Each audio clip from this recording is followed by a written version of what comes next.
മാതർമേ മധുകൈടഭഗ്നി महिषप्राणापहारोद्यमे हेला निर्मितधूम्रलोचनवधे हे चण्डमुण्डार्दिनी निःशेषीकृतरक्तबीजदनुजे नित्ये निशुम्भापहे ശുംഭധ്വംസിനി സംഹര സുദുരിതം ദുർഗേ നമസ്തേംബികേ. ദേവി മഹാത്മ്യം തുടരുകയാണ്. ദേവിയുടെ ഇതിനെക്കുറിച്ച് എന്തൊക്കെയാണ് മഹാത്മ്യങ്ങൾ എന്നുള്ളതൊക്കെ സുരഥൻ മഹർഷിയോട് ചോദിച്ചപ്പോൾ അതിന് മറുപടിയായിട്ട് മഹർഷി പറയുന്നത് തുടരുകയാണ്. ആ ദേവി എങ്ങനെയാണ് ഉണ്ടായത് എന്നുള്ളത്, ദേവിക്ക് ഉൽപ്പത്തി എന്നുള്ളതില്ല. പക്ഷേ ഓരോരോ കാര്യത്തിനു വേണ്ടി, കാര്യസാധ്യത്തിന് വേണ്ടി ഓരോരോ രൂപം ധരിക്കുമ്പോൾ അത് ഉൽപ്പത്തിയാണ് എന്ന് തോന്നുകയാണ്, അത്രയേ ഉള്ളൂ എന്ന് ചിലരങ്ങനെ പറയുന്നു എന്നുള്ളതാണ്. ജനിച്ചു എന്ന് പറയുന്നു, പക്ഷെ അങ്ങനെയല്ല. ദേവി ഓരോരോ വേഷം ധരിക്കണ മാതിരിയാണ് ഓരോരോ ജനനങ്ങൾ എന്ന് പറഞ്ഞു. ഇനി ആ ദേവിയുടെ പ്രഭാവം എന്തൊക്കെയാണ് എന്നുള്ളത് പറയുകയാണ്. ഒരു ആദ്യം പ്രത്യക്ഷപ്പെട്ടത് ഇങ്ങനെയാണ് എന്നുള്ളത് പറഞ്ഞ് ഭഗവാന്റെ വിഷ്ണുവിൻ്റെ ചെവിയിലുണ്ടായതായ മലത്തിൽ നിന്ന് ആണ് ഉണ്ടായത്. ഭഗവാൻ യോഗനിദ്രയിൽ കിടക്കുന്നതായിട്ടുള്ള സമയത്ത് ആ ചെവിയിൽ നിന്ന് രണ്ട് അസുരന്മാരുണ്ടായി. മധു എന്നും കൈടവൻ എന്നും പറഞ്ഞിട്ടുള്ളതായിട്ട് രണ്ട് അസുരന്മാരുണ്ടായി. ആ അസുരന്മാര് ബ്രഹ്മാവിനെ ഭക്ഷിക്കാനായിട്ട് ചെന്നു. ബ്രഹ്മാവ് പേടിച്ച്, ഭഗവാനാണെങ്കിൽ ഉറങ്ങിക്കിടക്കുകയാണ്, യോഗനിദ്രയിലാണ്. അപ്പോൾ എന്താ വേണ്ടത് നിശ്ചയില്ലാണ്ട്. അപ്പോൾ ആ നിദ്രയ്ക്ക് കാരണമായിട്ടുള്ള ഭഗവാന്റെ കണ്ണുകൾ അടച്ചുകൊണ്ടിരിക്കണത് ദേവിയാണ്, മഹാമായയാണ്. അപ്പോൾ ആ മഹാമായയെ പ്രാർത്ഥിക്കുന്നു എന്നുള്ളതാണ്. മഹാമായയെ പ്രാർത്ഥിക്കുകയാണ് ഭഗവാനെ ഉണർത്താൻ വേണ്ടിയിട്ട്. ഭഗവാൻ ഉണർന്നു കഴിഞ്ഞാലേ ഈ അസുരന്മാരെ കൊല്ലാനായിട്ട് സാധിക്കുള്ളൂ, വധിക്കാനായിട്ട് സാധിക്കുള്ളൂ. അപ്പോൾ അതിനുവേണ്ടി ഭഗവാനെ ഉണർത്തണം. അതിനുവേണ്ടി മഹാമായയോട് പ്രാർത്ഥിക്കുകയാണ് ബ്രഹ്മാവ്. അതാണ് പറഞ്ഞുകൊണ്ടിരിക്കുന്നത്.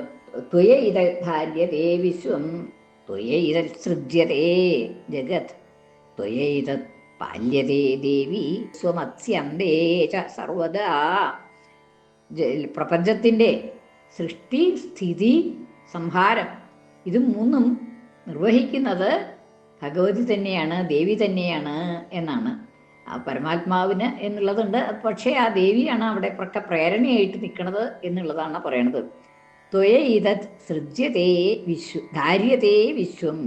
ഈ വിശ്വത്തിനെ ധരിക്കുന്നത്, അതായത് അവിടെ സ്ഥിതി ആണ് ധാരണം എന്ന് വെച്ചാൽ ആ വിശ്വത്തിൻ്റെ, പ്രപഞ്ചത്തിൻ്റെ സ്ഥിതി ധാരണം എന്നുള്ളതാണ്. അതായത് അതിൻ്റെ പരിപാലനം അത് ഭഗവതി തന്നെ. ത്വയാ ഏതത് ധാര്യതേ, ത്വയാ അങ്ങയാൽ തന്നെ, ഭഗവതിയാൽ തന്നെ ഈ വിശ്വം ധാര്യതേ ധരിക്കപ്പെടുന്നു, രക്ഷിക്കപ്പെടുന്നു, നിലനിർത്തപ്പെടുന്നു. ത്വയേതത് സൃജ്യതേ ജഗത്. ഈ ജഗത്ത്, ഈ പ്രപഞ്ചം മുഴുവൻ ത്വയാ സൃജ്യതേ ഏതത് ജഗത്. ഈ ജഗത്ത് മുഴുവൻ ത്വയാ സൃജ്യതേ ഭഗവതിയാൽ തന്നെ, അങ്ങയാൽ തന്നെ സൃഷ്ടിക്കപ്പെടുന്നു. സൃജ്യതേ സൃഷ്ടിക്കപ്പെടുന്നു. ത്വയൈതത് പാല്യതേ ദേവി. ഇതിനെ പാലിക്കുന്നതും ദേവി തന്നെയാണ്. അത് നിലനിർത്തുന്നതും ദേവിയാണ്, സൃഷ്ടിക്കുന്നതും ദേവിയാണ്, പാലിക്കുന്നതും ദേവിയാണ്. ത്വമസ്യ അന്തേ സർച്ച സർവദാ. സർവദാ എല്ലാം നൽകുന്നതായ ദേവി തന്നെ. സർവദാ സർവം നൽകുന്നതായിട്ടുള്ള ദേവി എന്ന്. സർവദാ എല്ലാം നൽകുന്നതായിട്ടുള്ള ദേവി തന്നെ. അന്തേ ഒടുവിൽ. ത്വം അത്സി. അത്സി എന്ന് പറഞ്ഞാൽ ഭക്ഷിക്കുന്നു എന്നാണ് അർത്ഥം തിരിക്കുക. അത്തി ഭക്ഷിക്കുക എന്നുള്ള അർത്ഥത്തിലാണ് അത്തി എന്നുള്ളത്. അതിൻ്റെ അത്സി എന്നുള്ളത് മധ്യമപുരുഷനാണ്. ത്വം എന്നുള്ളതായതുകൊണ്ട് അത്സി എന്ന് മധ്യമപുരുഷൻ ആണ്. ത്വം അത്സി അന്തേ അവസാനത്തിൽ. ത്വം അത്സി ഇതിനെ, ഈ ജഗത്തിനെ മുഴുവൻ ഭക്ഷിക്കുന്നു, അതായത് വിലയിപ്പിക്കുന്നു. അതും ദേവി തന്നെയാണ് എന്നുള്ളതാണ്. അതിൻ്റെ സൃഷ്ടിക്കുന്നതും ധരിക്കുന്നതും നിലനിർത്തുന്നതും പാലിക്കുന്നതും അവസാനം ലയിപ്പിക്കുന്നതും ഭഗവതി തന്നെയാണ് എന്ന് പറയണതിൽ. ഇനിയും വിശിഷ്ടവും സൃഷ്ടിരൂപാത്വം സ്ഥിതിരൂപാച പാലനേ തഥാ സംഹൃതിരൂപാന്തേ ജഗതോസ്യ ജഗന്മയേ. ജഗന്മയേ ജഗത്ത് തന്നെ ആയിട്ടുള്ള അല്ലയോ ദേവി, ജഗന്മയെ സംബോധനയാണ്. ജഗന്മയായിട്ടുള്ള ദേവി, അതായത് ജഗത്ത് മുഴുവൻ ദേവി തന്നെയാണ്, വേറെ ഒന്നുമില്ല. ഭഗവതി അല്ലാതെ കൊണ്ട് ഈ ജഗത്തിലൊന്നും തന്നെ ഇല്ല. ഭഗവതിയുടെ അംശമല്ലാതെ കൊണ്ട് ഒന്നും ജഗത്തിലില്ല. ലോകമെന്ന് വെച്ചാൽ അപ്പോൾ ഭഗവതി തന്നെയാണ്. ഈ ലോകം മുഴുവൻ, ഈ പ്രപഞ്ചം മുഴുവൻ ഭഗവതി തന്നെയാണ് എന്നുള്ളതാണ്. അപ്പൊ അത് ആ സംബോധനയാണ് ജഗന്മയെ. ജഗത അസ്യ, ഈ ജഗത്തിൻ്റെ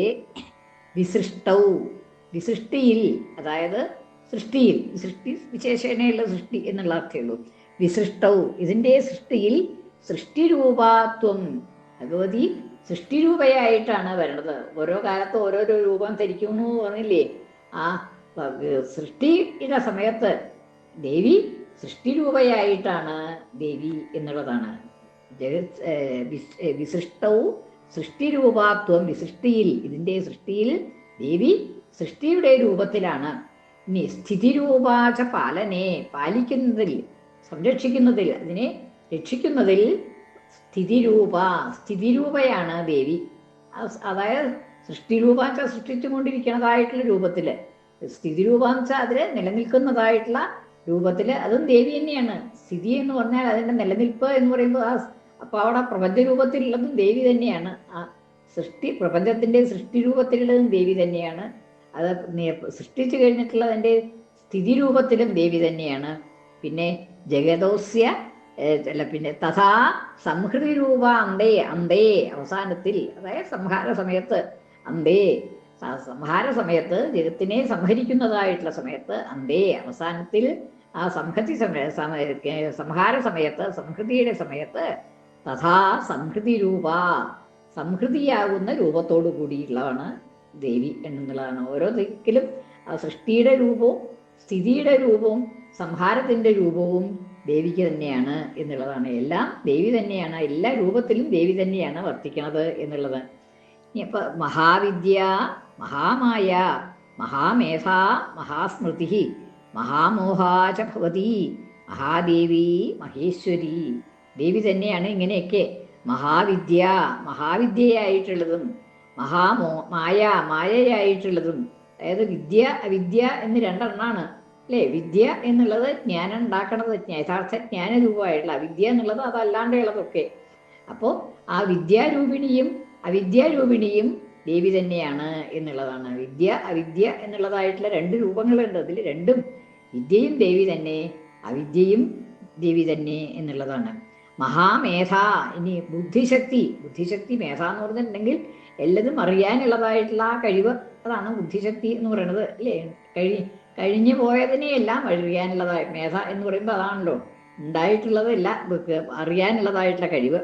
മഹാമേധ, മഹത്തായിട്ടുള്ള ആ മേധയോട്, ബുദ്ധിശക്തിയോട് കൂടിയവളാണ്. മഹാസ്മൃതി, സ്മരണവും അങ്ങനെയാണ്, എല്ലാം സ്മരിക്കുക എന്നുള്ളത്, കഴിഞ്ഞു പോയതാണ് സ്മരിക്കുക. ആ സ്മരിക്കാനുള്ളതായിട്ടുള്ള ആ ശക്തിയും ഭഗവതി തന്നെയാണ്, ദേവി തന്നെയാണ്. മഹാസ്മൃതി, മഹത്തായിട്ടുള്ള ആ സ്മൃതിരൂപേണ ആയിട്ടുള്ളതും ദേവി തന്നെയാണ് എന്നുള്ളത്. മഹാമോഹ, ഇനി അജ്ഞാനം എന്നുള്ളത്, മായ എന്നുള്ളതുണ്ടല്ലോ, ആ മോഹിപ്പിക്കുന്നതായിട്ടുള്ള ആ മായാദേവി, അതും ഭഗവതി തന്നെയാണ്. മോഹ, മോഹിപ്പിക്കാനുള്ളതായിട്ടുള്ള ആ കഴിവ്, അവിദ്യ എന്നുള്ളതായിട്ടുള്ള സ്ഥാനമാണ് അവിടെ. ആ അവിദ്യയാകുന്ന, മോഹിപ്പിക്കുന്നതായിട്ടുള്ള ആ ശക്തി, അതും ദേവി തന്നെ, ഈ മഹാമായ തന്നെയാണ്. ഭവതി, അങ്ങ് തന്നെയാണ്, ഭവതി തന്നെയാണ്, ഭഗവതി തന്നെയാണ്.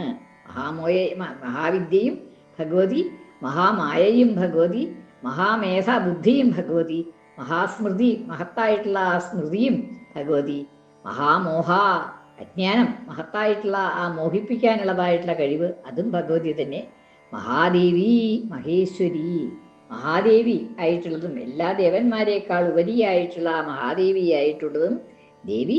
മഹേശ്വരി, എല്ലാ ഈശ്വരന്മാർക്കും മീതെ ആയിട്ടുള്ള, അവരെല്ലാം തന്നെ, എല്ലാ ദേവന്മാരും ഭഗവതിയുടെ വശത്താണ്. അങ്ങനെ മഹേശ്വരി ആയിട്ടുള്ളതും ദേവി തന്നെ എന്നാണ്. അപ്പോൾ മഹാവിദ്യയും ദേവി, മഹാമായയും ദേവി, മഹാമേധയും ദേവി, മഹാസ്മൃതിയും ദേവി, മഹാമോഹ അജ്ഞാനവും ദേവി, ഭവതി, അങ്ങ് തന്നെയാണ്. ബ്രഹ്മാവിൻ്റെ സ്തുതിയാണല്ലോ. മഹാദേവി, മഹേശ്വരി, മഹാദേവിയും മഹേശ്വരിയും എല്ലാം ദേവി തന്നെ. ഇനി പ്രകൃതി പ്രകൃതിസ്ത്വം ച സർവസ്യ ഗുണത്രയ വിഭാവിനി കാളരാത്രിർ മഹാരാത്രിർ മോഹരാത്രിശ്ച ദാരുണ. ഈ പ്രകൃതിസ്ത്വം ച സർവസ്യ, എല്ലാറ്റിനും പ്രകൃതി ആണ് ഭഗവതി എന്നുള്ളതാണ്. പ്രകൃതി എന്ന് വെച്ചാൽ കാരണം ആയിട്ടുള്ള, കാരണം എന്ന് വെച്ചാൽ എന്തുകൊണ്ടാണ് ഉണ്ടായിട്ടുള്ളത് എന്ന് വെച്ചാൽ അതാണ് പ്രകൃതി എന്ന് പറയുന്നത്. അതായത് ഇപ്പൊ നമ്മൾ കുട ഉണ്ടാക്കണു എന്ന് വെച്ചാൽ മണ്ണ് കൊണ്ടാണോ കുട ഉണ്ടാക്കുക, അല്ലേ? ആ മണ്ണാണ് കുടമായിട്ട് മാറണത്. അപ്പം കുടത്തിന്റെ പ്രകൃതി എന്ന് വെച്ചാൽ മണ്ണാണ്. ഒരു വള ഉണ്ടാക്കുകയാണ് എന്ന് വെച്ചാൽ സ്വർണം കൊണ്ടാണ് വള ഉണ്ടാക്കുന്നത്. അപ്പോൾ ആ വളയുടെ പ്രകൃതി സ്വർണമാണ്. അപ്പം അങ്ങനെ എന്തുകൊണ്ടാണ് അത് ഉണ്ടാവണത് എന്ന് വെച്ചാൽ എന്താണ് അതായിട്ട് മാറണത്, അതാണ് അതിൻ്റെ പ്രകൃതി എന്നുള്ളതാണ്. അപ്പോൾ മരം കൊണ്ട് സാമാനങ്ങൾ ഉണ്ടാക്കുകയാണെങ്കിൽ ആ മരം എന്നുള്ളതാണ് പ്രകൃതി. അപ്പം അങ്ങനെ ഇതിന് ഉപാദാന കാരണം എന്ന് പറയും. ഇതിലെ ഉപാദാന കാരണം എന്ന് പറയും ഈ പ്രകൃതിയായിട്ടുള്ള പ്രകൃതി. അതിനെയാണ് പ്രകൃതി എന്ന് പറയുന്നത്. അപ്പൊ ഈ ജഗത്തിന്റെ മുഴുവൻ പ്രകൃതി എന്ന് പറഞ്ഞാൽ ദേവി തന്നെയാണ് എന്നാണ്. ദേവിയിൽ നിന്ന് ഭിന്നമായിട്ടൊന്നും ഈ ജഗത്തിന്റെ സൃഷ്ടിക്കുണ്ടായിട്ടില്ല. അപ്പൊ പുറമേ നിന്ന് ഒന്നിനെയും ഗ്രഹിക്കാതെ കണ്ട് ദേവി തന്നെ ഈ പ്രപഞ്ചമായിട്ട് മാറിയിരിക്കുകയാണ്. അപ്പൊ അതിന്റെ കാരണം എന്ന് പറഞ്ഞാൽ പ്രകൃതി ദേവി തന്നെയാണ് അതിന്റെ ഉപാദാന കാരണം എന്നുള്ളതാണ്. പ്രകൃതി എന്ന് പറഞ്ഞ അർത്ഥത്തിലാണ്. പ്രകൃതി സ്വം സർവസ്യ, ഇതിന്റെ എല്ലാറ്റിൻ്റെയും പ്രകൃതി മൂലകാരണം ദേവി തന്നെയാണ്. അതിൽ നിന്ന് ഭിന്നമായിട്ട് വേറെ ഒന്നല്ല. ദേവിയിൽ നിന്ന് ഭിന്നമായിട്ടൊന്നും ഈ ജഗത്തിന്റെ ഉൽപ്പത്തിക്ക് ഉണ്ടായിട്ടില്ല എന്നുള്ളതാണ്. ഗുണത്രയ വിഭാവിനി, ഗുണത്രയം 3 ഗുണങ്ങള്, അതായത് സത്വം രജസ് തമസ്, ഈ 3 ഗുണങ്ങൾക്കും കാരണമായിട്ടുള്ളതും ദേവിയാണ്. അതായത് ദേവിയിൽ നിന്ന് തന്നെയാണ് ഈ 3 ഗുണങ്ങളും ഉണ്ടായിട്ടുള്ളത്. സത്വം രജസ് തമസ് എന്നുള്ളതായിട്ടുള്ള ആ 3 ഗുണങ്ങളുടെയും നിദാനം ദേവി തന്നെയാണ്.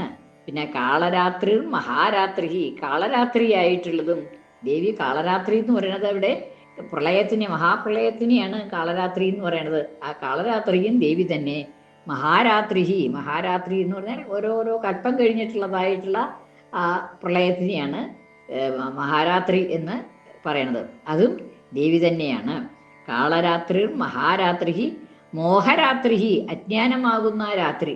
അത് മറ്റൊരു രാത്രിയെ പോലെ തന്നെയാണല്ലോ. രാത്രിയാണല്ലോ നമുക്ക് കണ്ണ് കാണാത്തത്, കാണാൻ സാധിക്കില്ല, അറിയാൻ സാധിക്കില്ല എന്നുള്ളതാണ് രാത്രിയുടെ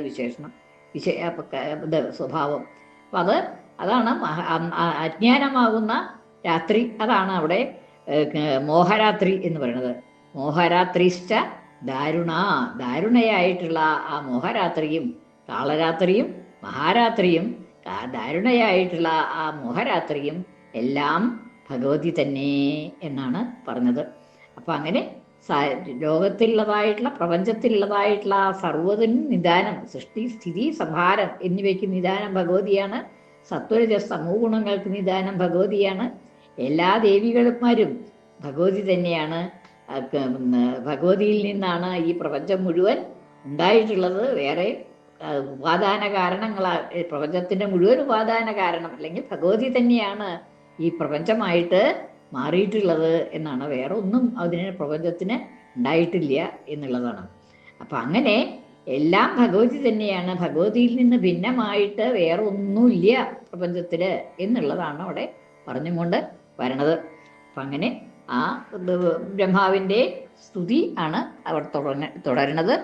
ശ്രീ ശിവാ ശിവശക്തിഐക്യരൂപിണി ലളിതാംബിക, ശ്രീ ശിവാ ശിവശക്തിഐക്യരൂപിണി ലളിതാംബിക, ശ്രീ ശിവാ ശിവശക്തിഐക്യരൂപിണി ലളിതാംബിക. ശ്രീ ശിവായേ നമഃ.